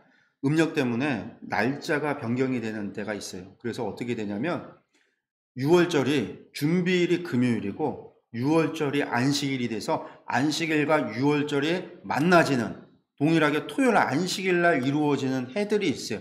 그 해에는 그 안식일을 무슨 날로 이야기하냐면 큰 날이다. 안식일, 큰 안식일이다 라는 표현을 해요. 이게 그래서 이 안식일이 큰 날이다 라는 날이 아마 6월절이 금요일이 아니라 토요일로 겹쳐졌기 때문에 이제 이렇게 이야기하면 지금까지 이야기했던 6월절 준비일이 목요일에서 어떤 날로 바뀌어야 돼요? 금요일로 바뀌어야 되겠지. 그럼 예수님 돌아가신 건 금요일. 우리가 일반적인 6월절로 이야기하면 금요일은 어떤 날? 금요일이 원래 6월절 날. 예, 우리가 이제 이걸 이렇게 놓고 보면 공간보험서에 이야기하는 날은 큰 안식일이라고 하는 것을 제외하고 그냥 6월절과 이렇게 계산을 했기 때문에 이야기되고 요한복음에서 큰 안식일이다라고 얘기하기 때문에 이렇구나. 이게 지금 그렇게 변경이 되어져 있구나라는 것들을 우리가 좀 생각해 볼 수 있죠. 그럼 뭐가 맞냐? 공간복음서가 맞냐? 요한복음이 맞냐? 날짜를 계산을 했어요. 그랬더니 예수님 돌아가신 이때가 큰 안식일이 아니래요. 그러니까 요한복음에서 안식일이 큰 날이다라고 하는 이 날은 의도적으로 지금 날짜를 바꿨다라는 거. 학자들이 이야기하는 거다. 의도적으로 바꿨다. 왜? 예수님을 어떻게 표현하고자 예수님을 6월절 어린 양의 죽음이 예수님의 죽음으로써 이야기하려고 이렇게 의도적으로 날짜를 하루씩 변경을 했다라는 거예요. 말을 바꿨다라는 거예요. 뭐 그럴 수도 있겠죠. 왜냐면 공간보험서, 요한복음하고 차이가 분명하게 있고 날짜가 다르고 있으니까요. 그거는 이제 그러면 왜 그렇게 바꿨느냐가 중요한 거죠. 중요한 거는 예수님을 뭘로 봤기 때문에 세상 죄를 지고 가는 어린 양으로 봤고 6월절에 어린 양, 우리의 생명을 구원하는 그 6월절에 어린 양으로 예수님께서 죽으셨다. 요한은 예수님의 죽음을 그렇게 증거하고 싶었다라는 겁니다. 그래서 이제 보니까 안식일이 되니까 안식일에 십자가에 두지 아니하려고 빌라도에게 그들의 다리를 꺾고 시체를 치워달라 하니 원래는요 안 치워요. 안식일에 내버려둬요. 무슨 범죄자인데 뭐 범죄자 시체 내려서 장사 지낸다? 이런 것도 없어요. 사실은 범죄자를 무슨 장례를 치러줘요. 범죄자를 저 짐승들 밥이 되게 하죠. 악독한 죄인이면요.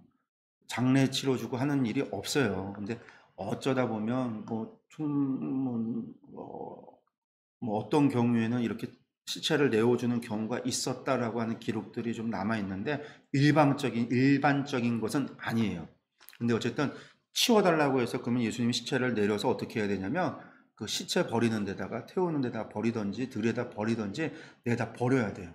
근데 그렇지 않죠? 누가 와서 예. 뭐 이야기는 넘어갈게 아는 거니까요. 예수님 이제 내릴 때 뭐 창으로 찔렀더니 피와 물이 나왔다 뭐 이야기하는 거고요. 아리마대 요셉이 이제 예수님을 이제 내어달라고 이야기를 하는 게 나오죠. 예. 그래서 이제 38절에서 42절 말씀 보면 아리마대 요셉이 예수님의 제자인데 자신이 제자라는 것은 숨기고 있었어요. 왜냐하면 이 사람은 공회원이거든요. 사내들인 공회원. 그러니까 제사장과 그 사람들처럼 상해들인 공회원의 회원인데 예수님의 제자라고 이야기하면 피해를 볼까 봐 숨기고 있었어요. 그런데 예수님께서 돌아가시고 나니까 빌라도에게 가서 시체를 요구를 해요. 그래서 이 사람이 시체를 요구해서 예수님을 갖다가 장세를 지내요. 자기가 준비해 놓던 빈 무덤에 원래는 가족묘가 제가 그랬죠. 가족묘. 그래서 시체들을 죽으면은 내뒀다가 1년 뒤에 썩으면 유골을 빻아갖고 어떻게 해요? 항아리에 담아서 땅에 묻는. 그 조상들 항아리가 계속 한 군데 묘 안에 가족묘가 계속 쌓여서. 그래서 죽음이라고 하는 게 죽어서 자기 조상의 품으로 돌아간다는 게 자기 장래, 묘에, 가족묘에 묻히는 건데 요셉이라고 하는 사람이 그 전에 있었던 사용하던 요셉 그 가족묘가 다 찼는지 무덤을 새로 준비를 했었던 거죠. 근데 거기에 예수님을 이제 묻었다는. 그때 이제 묻을 때 또 누가 오냐면 요한복음 3장에 예수님을 밤에 찾아왔던 니고데모, 이 사람도 공회원이잖아요. 이 사람도 예수님을 찾아와요. 예수님 이게 장례 지나는 걸 찾아와요. 뭘 가지고 모략과 침향 섞인 것 이런 걸 가지고 예수님 장례 지내려고. 그래서 예수님의 시체를 모략과 이런 걸로다가 다 닦고 정리해서 부세마포로 감아서 니고데모와 요셉의 무덤에 장례를 지내는 거예요. 이 장례 지내는 사람들도 두 사람이 전부 다 누구예요? 공회원. 사내들인 공회원이라는 거죠. 이스라엘의 대표인 거죠, 대표. 이렇게 해서 이제 무덤에 장례 지냅니다. 그리고 나서 이제 20장에 예수님의 부활의 이야기가 나옵니다. 부활. 말씀 보면은요, 안식 후 첫날. 그러니까 안식일이 뭐였어요? 6월절이었어요. 그 6월절 지나고 다음 날이에요. 안식 후 첫날이라는 게. 그러니까 이제 우리가 이 요일로 따지면 언제죠? 안식일이 토요일이니까 안식 후 첫날이면 주일 일요일이 되는 거죠. 오늘날 일요일이 되죠. 그날 아침에 성경 보니까요. 막달라 마리아가 무덤에 와서 요한복음에는요. 막달라 마리아가 온 걸로 되어져 있어요. 혼자 요한복음은. 그러니까 요한복음에는 막달라 마리아가 관심이 많은 거예요. 마태복음 보면 막달라 마리아하고 다른 마리아 이렇게 되어져 있고 마가복음에는요 막달라 마리아와 야고보의 어머니 마리아와 살로메 이렇게 세 명이 갔다라고 되어 있고 누가복음을 보면은요 막달라 마리아, 요한나, 야고보의 모친 마리아, 다른 여자들 이렇게 되어져 있어요. 그런데 요한복음에는 막달라 마리아. 그러니까 복음서들이 약간 차이가 있지만 막달라 마리아는 공통으로. 그래서 막달라 마리아는 예수님의 부활을 처음으로 목격했던 증인이기 때문에 너무 중요해요. 역사적으로도 너무 중요하고 교회 공동체 가운데서도 너무 중요한 거죠. 최초의 증언, 목격자였기 때문에 그래서 복음서들마다 이제 막달라 마리아에 대한 기록을 하고 있는 거예요. 근데 이제 23장을 보면은요, 23장 요한복음 23장 55절에 보면요, 갈릴리에서부터 예수와 함께 왔던 여자들이 예수님의 부활의 첫 증인이다라고 얘기를 해요. 그러면 막달라 마리아라고만 되어 있지만 뒤에 가면 갈릴리에서부터 예수님과 함께 왔던 여자들이 무덤에 봤다라는 것. 기록이 되어져 있으니까 막달라 마리아 말고도 갈릴리에서 왔던 여자들이 봤구나. 그럼 갈릴리에서 왔던 여자가 누굴까? 아까 얘기했죠? 어머니 마리아, 살로메, 그리고 요한나 이런 여자들인 거예요. 이런 여자들. 그래서 그런 여자들이 봤다. 그러니까 이걸 통해서 본다면 같이 갔을 수도 있고 따로따로 갔었을 수도 있고 뭐 그렇게 추측을 합니다. 어쨌든 갔어요. 근데 무덤이 옮겨지고 빈 무덤을 본 거죠. 20장 11절에서 이제 부활하셨죠. 그 다음에 이제 제자들에게 나타나는 이야기가 20장 11절에서 21장 25절까지입니다. 예. 예수님 부활하신 이야기를 보면은요, 부활 후의 이야기는 요한복음에 좀 많이 나오고 누가복음에도 우리가 이제 주목할 부분이 나와요. 그걸 이제 전부 다 보면은 여자들에게 나타나시는 이야기가 무덤에서 나타나시고 이후에 나타나는 이야기가 나오고요. 누가복음에 보면 엠마오 도상에서 나타나시는 이야기가 나오고 그 다음에 이제 제자들에게 나타나시는 게 누가복음에도 나오고 요한복음에 나와요. 요한복음에 특히 나오고요. 이 7 제자들은 갈릴리에서 만나는 거예요. 갈릴리에서 7 제자들에게 나타나시는 거는 요한복음에만 나와요. 그리고 이제 승천하시는 이야기가 나오는데 요한복음에는 승천하는 이야기가 나오지 않습니다. 그래서 사도행전에 보면 승천하는 이야기가 나오죠. 마가복음에 보면 승천하는 이야기가 나오는데 어쨌든 이제 다른 복음서들이랑 본다면 요한복음에만 나타나는 것들 가운데 요게 제자들하고 7 제자들에게 나타나는 이야기에 다른 데서는 없는 이야기들이 나와요. 특별히 뭐 도마에게 나타나는 이야기, 제자들에게 나타나셔서 손자국 난 거, 못자국 난 것을 보여주시는 이야기, 이런 것들이 이제 요한복음에 나타나는 특징입니다. 들어가서 보면요, 먼저 막달라 마리아에게 나타나시죠. 막달라 마리아가 빈 무덤을 보고서 막달라 마리아가 무덤 밖에서 울고 있어요. 울다가 다시 몸을 구부려서 무덤 안을 들여봤는데 누가 있어요? 갔더니 한 사람이 있어요. 마리아가 근데 처음엔 못 알아봐요. 예수께서 이야기합니다. 여자여, 어찌 울고 있느냐? 누구를 찾느냐라는 거예요. 그러니까 마리아는 예수님을 동산직인 줄만 알고 주여 당신이 옮겼거든 어디 두셨는지 내게 이르소서 시체 어디 뒀는지 나에게 좀 말해달라라는 거예요. 근데 이때 예수님께서 마리아야 이렇게 이야기를 하니까 마리아가 예수님의 음성을 알아들어요. 여기까지는 못 알아들었어요. 이때 예수님께서 마리아의 이름을 불렀더니 마리아가 깨닫는 거예요. 돌이켜 히브리 말로 라보니 하니 이는 선생님이라는 말이라. 근데 여기 라보니라고 되어 있는 게요. 히브리 헬라어 보면요. 흘라뿐이라고 되어 있어요. 흘라뿐이라고 하는 말인데 이게 이제 우리가 이제 개역 개정에 보면 이는 선생님이라는 말, 그러니까 랍비라는 말로 생각해서 선생님이라고 하는데 성경에서는 일반적으로 선생으로 번역이 되는 모든 헬라어는요. 이 디다스칼로스라고 하는 말로 써요. 라푸니라고 하는 말은요, 나의 주님이라는 뜻이 더 강해요. 라푸니라고 하는 말을 이는 선생님이다 이렇게 번역을 하는 것보다 나의 주님이시군요 이렇게 봐야 된다라는 것이 깨닫게 됐다라는 거예요. 예수님이. 그러니까 예수님께서 나를 붙들지 말라 잡으려고 한 거죠. 예수님 깨닫고요. 내가 아직 아버지께 올라가지 아니하였노라. 그러면서 너는 내 형제들에게 가서 이르되 내가 아버지 곧 너희 아버지 내 하나님 곧 너희 하나님께로 올라간다 하라. 내가 부활했는데 올라간다 하라. 그래서 이제 막달라가 마리아가 가서 제자들에게 말합니다. 내가 주를 보았다. 주께서 자기에게 이렇게 말씀하셨다. 여기 얘기한 거죠. 이렇게 말씀하셨다라고 증언을 해요. 그런데 제자들이 믿냐면 안 믿어요. 제자들이. 도마만 의심 많은 게 아니라 제자들도 의심이 많아서 안 믿어요.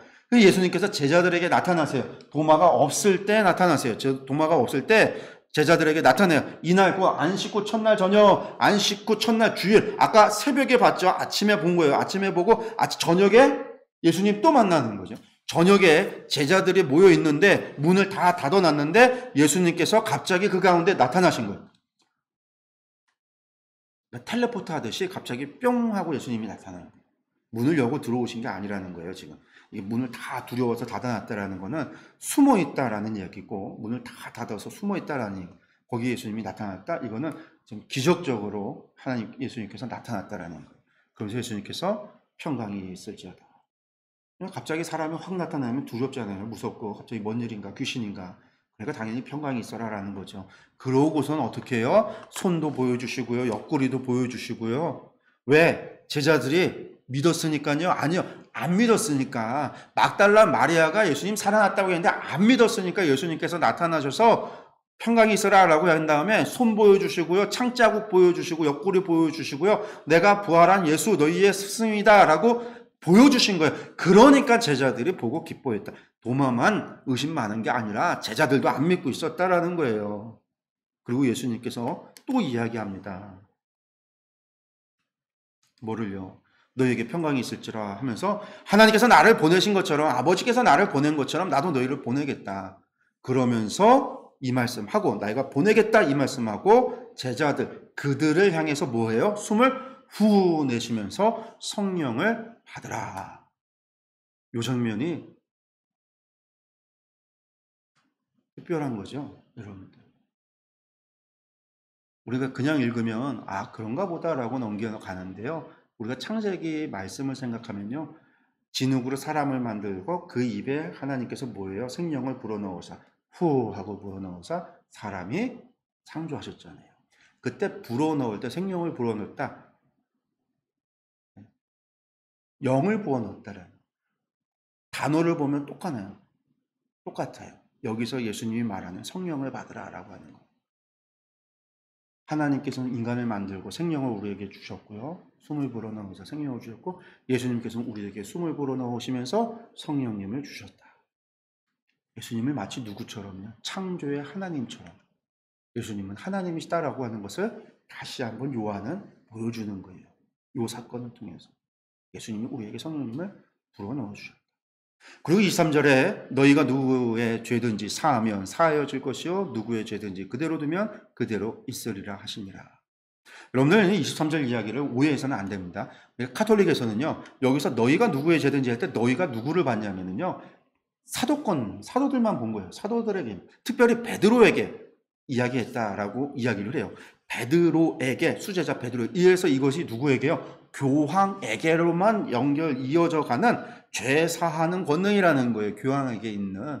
근데 말씀을 보면은요. 복수예요. 복수형. 한 사람이 아니죠. 앞에서부터 나왔던 이야기의 흐름이 제자들 모여 있었던 제자들에게 이야기하신 거예요. 그러면 제자들 사도들에게만 주어진 것이냐? 그게 아니에요. 그리고 23절에 여러분들 누구의 죄든지 사하면 사해질 것이요. 그러면 이제부터 내가 당신의 죄를 사합니다. 그러면 사해지는가?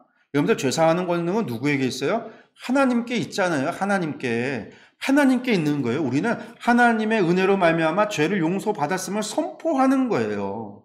우리가 선포하는 거예요. 여러분들 당신이 죄 사함을 받았습니다. 당신은 이제 더 이상 죄인이 아닙니다. 여러분들 당신은 의인입니다. 여러분들 죄의 종이 아닙니다. 이런 이야기를 하면 내가 이야기하고 선포했기 때문에 그 사람이 죄 사함 받는 게 아니라 예수 그리스도의 십자가의 은혜로 말미암아 죄의 종에서 자유함을 얻고 죄 사함을 받은 거예요. 우리는 선포하는 거예요. 그래서 그 사람이 믿으면 하나님께서 그 사람을 칭의하시는 거죠. 의롭다고 여겨주시는 것이죠. 죄사함을 받았음에도 불구하고 그리스도께서 십자가에 달려 돌아가셨음에도 불구하고 나는 여전히 죄의 종으로 살아간다라고 한다면 그거는 그 사람의 죄인 거예요. 내가 죄를 사하는 권세가 나에게 있는 게 아니에요. 이미 십자가에서 예수님께서 다 사했는데 뭘 더 사하고 안 사하고 있어요. 우리는 그 사실을 선포하는 사람이에요. 선포. 그 선포를 믿고 받아들이는 자에게 하나님의 구원의 역사가 이루어지는 거예요. 마치 양이 재물이 능력이 있어서 우리의 죄를 사한 게 아니라 하나님의 말씀에 순종하고 믿고 순종하는 그들의 믿음 때문에 하나님께서 그 믿음을 보시고 그들의 재물을 받는 거. 그들의 그 제사를 재물을 드리는 행위 속에 있어지는 그들의 마음의 중심과 믿음을 보시고 그들의 죄를 용서하시는 것처럼 재물의 능력이 있는 게 아니라 우리의 구원함은 누구에게 있어요? 보좌에 앉으신 이에게, 어린 양께 있다라는 거죠. 그래서 가톨릭에서는 23절을 근거로 해서 교황에게, 이 베드로의 뒤를 잇는 교황에게 사제권이 주어졌다라고 주장을 해요. 틀린 겁니다. 이건 잘못된 거죠. 어거지 그런 거 없어요. 사람에게 사제권이 있는 게 아닙니다. 죄를 사하여 주시는 건 오직 하나님의 능력이에요. 하나님의 은혜입니다. 근데 여기에 누가 없었다고요? 네. 도마가, 디도모라 불리는 도마가 없었어요. 그러니까 제자들이 이야기합니다. 도마에게 우리 예수님을 만났다 그랬더니 도마가 말하기를 나도 못 믿겠다. 나도 너희들처럼 뭐 하겠다라는 거예요. 그의 못자국 난 손을 만져보고 창자국 난 이 옆구리를 내가 보지 않으면 나도 믿지 않겠다. 제자들 니들이 경험한 것처럼 나도 경험해봐야 나도 봐야 믿겠다. 그 얘기 한 거예요. 도마가 특출나게 의심이 많아서 그런 게 아니라. 도마가 있을 때 20절에 도마가 있을 때 예수님께서 다시금 나타나십니다. 20장 26절에서 29절이죠. 예. 여드레가 지나서 안식구 첫날 주일이죠. 이날 지나서 여드레가 지났어요. 여드레가 지나서 제자들이 다시 있습니다. 이때는 누구도 있어요? 도마도 있습니다. 전과 동일해요. 문도 닫혀 있어요. 전과 동일하게 예수님께서 땅 하고 나타나셨어요. 말씀하시는 것도 똑같이 나타났어요. 평강이 있을지어다. 그리고 도마에게 내 손을 내밀어서 내 손을 보고 내 옆구리를 넣어봐라. 그래서 믿음 없는 자 되지 말고 믿는 자가 되라. 다른 제자들이 믿었던 것처럼 똑같이 예수님께서 똑같이 해주신 거예요. 도마에게. 아니 예수님 얼마나 사랑 많으셔요. 어쩌면 도마의 이야기는요 어거지일 수 있어요. 왜 나 없을 때 주님 나타나셔서 나도 똑같은 거 보고 싶어. 어쩌면 도마의 어거지일 수도 있어요. 예수님 똑같은 방법으로 똑같이 보여주셨어요. 그때 도마의 고백입니다. 얼마나 멋있는 고백을 하는지. 도마가 대답하여 이르되 나의 주님이시여 나의 하나님이시니이다. 호 키리오스 무 카이호 데오스 무. 나의 주님 키리오스 나의 호 데오스 무 나의 하나님이십니다. 인간이 예수님을 향해서 예수님 나의 하나님이십니다. 나의 키리오스입니다. 주님입니다 라고 하는 고백이요 성경 어디에도 없어요. 베드로의 고백 주는 그리스도시요 살아계신 하나님의 아들. 하나님의 아들로서의 고백은 많았어도요 호되었으면 나의 하나님이십니다. 도마의 신앙. 그래서 공간복음에는 베드로의 신앙 고백이 아주 거창하게 나오고 있지만 그 고백 위에 천국문의 열쇠를 하나님 예수님이 주신다라고 해서 이 교환권을 이야기하지만 요한복음에는 베드로의 이야기가 없어요. 베드로의 이야기가 없어요. 뭐 그런 도리어 빌립이나 안드레나 도마, 이 도마의 이야기가 중요하고 도마의 이 신앙 고백이 중요한 거예요. 예수님을 하나님으로 고백한 거니까. 그리고 나서 이제 기록 목적 20장 30절에 31절에 요한복음의 기록 목적이 나옵니다. 뭐라고 기록을 하고 있냐면요. 제자들에게 예수님께서 제자들 앞에서 이 책에 기록되지 아니한 다른 표적도 그러니까 많은 타라는 거예요. 여러분 그러니까요. 예수님 3년 1년을 했어도 365일인데 하루에 한 사람만 고쳐서 365명을 고친 거예요. 표적 기사로 쓰면 365개의 이야기가 있는 거예요. 근데 요한복음에 7개밖에 없잖아요. 하나만 했어도 365개예요. 10명만 치료해서도 3650개예요. 근데 성경을 보면요. 밥 먹을 시간도 없어요. 막 사람들이 몰려와서. 얼마나 많은 사람들을 치료했는지 몰라요. 그거 다 기록하면은요. 많다라는 거예요. 너무 많다라는 거예요.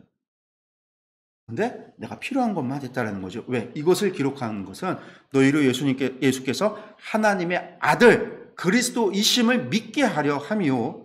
또 너희로 믿고 그 이름을 힘입어 생명을 얻게 하려 함이라. 예수님 믿어서 구원함을 얻게 하려고 생명을 얻게 하려고 예수님께서 하나님의 아들 그리스도이심을 믿게 하려고 우리가 예수님의 말씀과 가르침 뭐 그런 것이 아니라 예수님 그분이 하나님의 아들이고 그리스도시고 그분이 우리의 주시고 우리의 하나님이시다. 예수님이 우리의 신앙의 대상이요 믿음의 대상이 된다. 예수님을 믿게 하려고 이 말씀을 기록했다라는 거예요.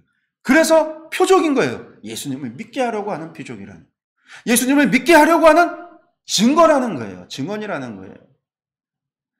예수님이 누구신가를 알게 하려고 하는 증언이라는 거예요. 그래서 요한은 예수님을 믿게 하려고. 그래서 요한복음은요, 사실 20장 이야기로, 20장으로 이야기가 끝나요. 근데 봤더니 21장에 에필로그, 오늘날로 시급하면 에필로그처럼 이야기가 뒤에 붙었어요. 그래서 이제 혹자는 뒤에 이야기는 이후에 붙어진 거다. 뭐 원래 요한복음이 20장까지 끝나는데 아마 요한의 이야기 설교되어진 것들이 이렇게 모아서 끝났지만 요한의 이 설교가 요한의 이 증언도 이 뒤에 좀 붙어야 되겠다. 그래서 이제 붙인 거다. 뭐 이렇게 이야기들도 해요. 그 뒤에 붙은 이야기가 뭐냐면 제자들을 회복시키는 7 제자들을 만나는 이야기인데요. 말씀 보면은요. 21장 1절에 그 후에 도마에게 나타나고 그 후에 디베랴 호수에서, 디베랴 호수는 갈릴리 호수라는 겁니다. 갈릴리 호수에서 제자들에게 다시 나타납니다. 이때 나타나는데 누구에게 나타나냐면요. 7명, 시몬 베드로, 디두모라 하는 도마, 그리고 갈릴리 가나 사람 나다나엘, 세베대의 아들들, 그리고 다른 제자들. 그러니까 누구예요? 베드로, 도마, 그리고 나다나엘. 도마는 요한복음에서 관심이 많아요. 여러 번에 걸쳐서 나오고 직전까지도 나왔던 사람이죠. 도마가 같이 하고 있네요. 베드로도 있고. 그리고 나다나엘은 누구예요? 첫 번째 제자 될 때 의인이다라고 했었던 사람이죠. 그 빌립이 예수님을 증언했었던 사람이 나다나엘이에요. 그 나다나엘. 세 번째. 세베대의 아들들은 누구예요? 요한과 야고보예요. 요한과 야고보. 그리고 다른 제자 둘은 아마도 베드로의 동생이었던 안드레, 그리고 벳세대 사람 빌립, 첫 번째 제자였던 빌립이 있잖아요. 이 빌립, 이렇게 해서 7명이지 않을까, 그렇게 추측을 해요. 7명. 그런데 이들이 이제 물고기 잡으러 가노라 하니까 다 나갔어요. 왜냐면 베드로도 안드레도 어부고 요한과 야고보도 어부 출신이에요. 벳세대 사람이었던 빌립도 아마 물길질하고 물고기 잡는 데 익숙한 사람이었을 거예요. 그러니까 이제 다 같이 물고기 잡으러 갔는데 날이 새도록 아무도 못 잡은 거죠. 그때 예수님 찾아오셔서 너희에게 고기가 있느냐 했더니 없습니다. 그러니까 예수님 뭐라고 그래요? 그러면 오른편에 던져라. 던졌어요. 그랬더니 고기가 많아서 그물을 들 수가 없을 정도로 많이 잡아요. 이게 마치 옛날에 있었던 일에 다시금 되풀이되어지는 거죠. 예수님께서 제자들을 부르실 때 고기 잡는 사람 낳는 어부가 되게 하겠다라고 부르셨대요. 갈릴리에서 부르실 때 그 이야기와 같은 바로 그 장면이 다시금. 그러니까 사랑하시는 제자가, 여기 또 나와요. 사랑하는 제자, 마리아에게 부탁했던 그 제자죠. 베드로에게 말하기를 이 제자가 먼저 발견을 했어요. 주님이다. 그러니까 이 사랑하는 제자는 7명 가운데 1명이에요. 배 타고 있었으니까 7명 가운데 1명이에요. 그 7명이 누구라고요? 다시 보면 베드로, 안드레, 나다나엘, 빌립, 도마, 요한, 야고보. 이 중에 사랑하는 제자가 누구냐라는 거예요. 요한이 사랑하는 제자였다라는 거죠. 그리고서는 베드로가 예수님을 가서 엎드리죠. 그리고 이제 물고기 이제 구워서 제자들과 아침을 먹으면서 베드로와 대화하는 게 21장 15절에 23절에 나오는 이야기입니다. 중요한 이야기가 나오죠. 조반 먹은 후에 베드로에게 말합니다. 요한의 아들 시몬아, 내가 이 사람들보다 이 제자들 나를 더 사랑하느냐? 아가파스 나를 사랑하느냐? 하시니 주님 그러하나이다. 내가 주님을 사랑하는 줄 필로세 하는 줄 주님께서 아시나이다. 이르시되 내 어린 양을 먹이라 하시고 이렇게 나와요. 그래서 나를 사랑하냐? 아가파스 물으니까 필로 사랑합니다 라고 대답을 하죠. 두 번째 또 묻습니다. 내가 나를 사랑하냐? 아가파스 물으니까 내가 주를 사랑하는 줄 주께서 아십니다. 필로 사랑한다고 대답을 해요. 세 번째 예수님께서 다시금 묻습니다. 이번에는 내가 나를 사랑하느냐? 필레이스 나를 사랑하느냐? 세 번째 내가 나를 필레이스 사랑하느냐고 물으니까 베드로가 근신하면서 내가 주를 사랑하는 줄 필로라고 하는 줄 주님께서 아십니다 라고 대답을 해요. 그래서 이제 요한복음의 요 이야기를 보면 예수님께서 첫 번째 두 번째에서 아가파스 내가 나를 사랑하느냐 물었더니 베드로는 필로라고 대답을 했다. 그러니까 아가파스 아가페적인 사랑, 그 무조건적인 사랑으로 내가 나를 무조건적인 사랑하냐 했더니 베드로는 우정을 얘기하면서 필로라고 이야기를 했다. 그래서 두 번이나 그렇게 얘기하니까 세 번째 예수님께서도 포기를 하시고 내가 나를 그래 우정 사랑하느냐 친구를 사랑하듯이 필레이스 사랑하느냐 물었더니 내 주를 사랑합니다. 그렇게 대답을 했다라는 거예요. 그런데 이게 그런 이야기가 아니에요. 우리가 이제 그리스의 7가지 사랑이라는 게 있어요. 7가지 사랑. 우리가 잘 아는 거죠. 에로스 성적인 사랑을 이야기합니다. 육체적인 사랑이 남녀 간의 사랑, 전형적인 사랑을 얘기할 때 에로스라고 얘기해요. 그런 다음에 루두스라고 하는 사랑이 있는데 이게 즐거움을 위한 사랑이에요. 즐거움을 위한 사랑이 루두스라고 하고요. 프라그마라고 하는 사랑이 있어요. 이건 오랜 사랑이에요. 프라그마 하면 오랜 사랑. 네 번째 필레오. 우리가 이제 필로라고 했는 필레오, 필레이스 이게 이제 뒤에가 이제 바뀌어지는 건데 필레오라고 하는 거는요. 우정을 이야기하는데 순수한 사랑이 필레오예요. 순수한 사랑. 선한 마음을 기반을 하고 하는 사랑이 필레오예요. 의도적인 사랑이 아니라 순수하고 선한 마음을 가지고 있는 사랑.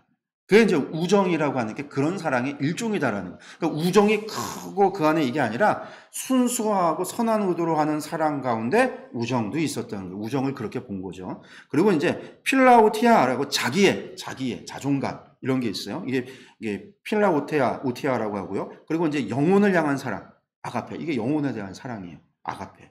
무조건적인 사랑이 아니라 영혼에 대한 사랑. 무조건적인 사랑은 이제 나중에 후대에 이제 무조건적인 것으로 바뀌어지는 거예요. 영혼을 향한 사랑이고요. 그리고 이제 스트로게, 부모가 자녀에게 느끼는 사랑. 부정, 부모가 자녀를 사랑하는 사랑. 이게 7가지예요. 그러니까 영혼을 향한 아가파스라고 물었을 때 베드로의 대답은요. 순수한 내가 주님 사랑합니다라는 대답이에요. 또 한 가지, 요한복음에서 마지막 예수님 최후의 만찬에서 제자들에게 이야기했던 말씀이 뭐죠? 내가 너희를 사랑하는 것이 너희도 사랑하라라고 얘기했대요. 뭐라고 했어요? 새 계명을 주면서 무슨 얘기했어요? 친구를 위하여 죽는 것이 가장 큰 사랑이라. 필레이스. 그런데 친구를 위하여 죽는 사랑, 우정, 필레이스가 이 필레이스가 가장 큰 사랑이라는 거예요. 필레오가. 요한에서 복음에서는요, 베드로의 고백은 주님 저는 그냥 친구로서만 주님 사랑할래요. 이런 얘기가 아니라 주님 제가 주님을 위하여 죽겠습니다. 3번 묻잖아요. 주님이 나를 못 믿으시는 건가? 3번째 질문이 너 정말 나를 필레이스 하냐? 필레오 하냐? 나를 위해서 형제를 위해 죽을 수 있느냐? 베드로가 근심하며 제가 필레오 합니다. 왜? 지난번에 3번 부인하고 도망갔잖아요. 저주를 했잖아요, 예수님을. 3번 물음에 근심을 하고 너 정말 나를 위해서 죽겠느냐? 마지막 만찬에서 주님 어딜 가든지 제가 주님 따라가겠습니다. 큰 소리 쳤잖아요. 그 베드로가 3번 부인하고 도망갔는데 그에게 내가 정말 나를 위해 죽겠느냐? 필레오, 내가 주를 위하여 죽겠습니다. 3번째 물었다. 그때 예수님은요, 내 양을 먹이라고 하시는 거예요. 나를 위해, 나를 사랑하는 자에게, 나를 위해 생명을 내어놓을 수 있는 자에게 양을 맡기시는 주님의 양. 그리고 다시금 21장 24절에서 25절 마지막 결말의 내용입니다. 이 이야기 끝나자마자 성경에는요, 무슨 이야기가 나오냐면요, 베드로가 돌이켜서 또 사랑하는 제자 궁금하니까 그 제자에 대해서 물어봐요. 그 제자는 어떻게 됩니까? 라고 물어보니까 뭐 그 제자가 예수님께서 그가 날 따라 내가 다시 올 때까지 살아있던 그게 너하고 무슨 상관이냐? 그랬더니 베드로가 오해해서 그 제자는 안 죽는다. 예수님 오실 때까지 살아있다. 그렇게 이야기해서 그런 소문이 돌았다. 근데 사실은 그게 무슨 상관이 있겠느냐라고 하셨던 말씀이다라는 이야기가 나오면서 마지막 24절에 보면요, 이 일들을 증언하고 이 일들을 기록한 제자가 바로 이 사람이다라는 거예요. 그 제자가 바로 제가 금방 얘기했던 베드로가 그 사랑하는 제자, 저 제자는 어떻게 됩니까? 라고 질문한 이야기가 나왔잖아요. 그 이야기 하고 나서 그 제자가 이 제자다. 그러니까 사랑하는 제자가 뭐였다? 요한복음 기록했다. 그 사랑하는 제자가 누구냐? 그 7명 중에 한 명인 거죠. 베드로, 안드레, 빌립, 나다나엘, 요한, 야고보, 도마. 이 중에서 이제 사랑하는 제자라 불리우는 사람은 요한이다라는 거예요.